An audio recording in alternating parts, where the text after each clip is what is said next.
बाबा अमरनाथ की अमर कथा का रहस्य।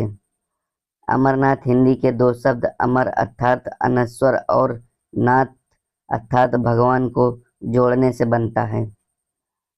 एक पौराणिक कथा के अनुसार जब देवी पार्वती ने भगवान शिव से अमृत के रहस्य को प्रकट करने के लिए कहा, जो वे उनसे लंबे समय से छिपा रहे थे, तो यह रहस्य बताने के लिए भगवान शिव पार्वती को हिमालय की इस गुफा में ले गए, ताकि उनका यह रहस्य कोई भी न सुन पाए।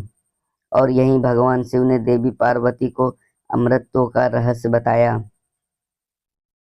पुराणों में वर्णित है कि एक बार माता पार्वती ने भगवान शिव से पूछा, आप अजर अमर हैं और मुझे हर जन्म के बाद नए स्वरूप में आकर फिर से वर्षों की कठोर तपस्या के बाद आपको प्राप्त करना होता है। मेरी इतनी कठोर परीक्षा क्यों? और आपके कंठ में पड़ी यह नरमुंड माला तथा आपके अमर होने का रहस्य क्या है? भगवान शिव ने माता पार्वती से एकांत और गुप्त स्थान पर अमर कथा सुनने को कहा, जिससे कि अमर कथा कोई अन्य जीव न सुन पाए, क्योंकि जो कोई भी इस अमर कथा को सुन लेता है वह अमर हो जाता है।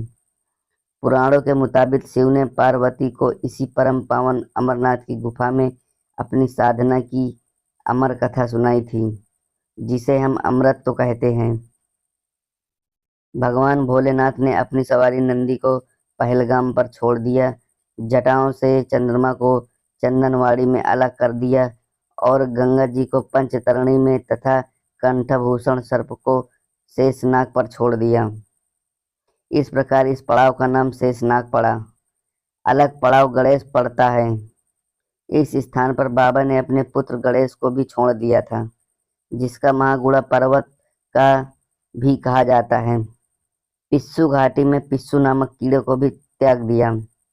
इस प्रकार महादेव ने जीवनदायिनी पांचों तत्वों को भी अपने से अलग कर दिया।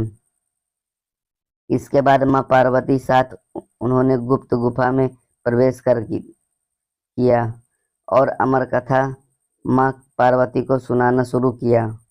कबूतरों ने सुनी अमर होने की कथा। कथा सुनते सुनते देवी पार्वती को नींद आ गई और वह सो गई, जिसका शिव जी को पता नहीं चला। भगवान शिव अमर होने कथा सुनाते रहे। उस समय दो सफेद कबूतर शिव जी से कथा सुन रहे थे और बीच बीच में गूं गूं की आवाज निकाल रहे थे। भगवान शिव को लगा कि माता पार्वती कथा सुन रही हैं और बीच बीच में हुंकार भर रही हैं। इस तरह दोनों कबूतरों ने अमर होने की पूरी कथा सुन ली। कथा समाप्त होने पर भगवान शिव का ध्यान पार्वती की ओर गया, जो सो रही थी। जब महादेव की दृष्टि कबूतरों पर पड़ी तो वे क्रोधित हो गए और उन्हें मारने के लिए आगे बढ़े। इस पर कबूतरों ने भगवान शिव से कहा कि हे प्रभु, हमने आपसे अमर होने की कथा सुनी है। यदि आप हमें मार देंगे तो हम अमर होने का यह कथा झूठी हो जाएगी।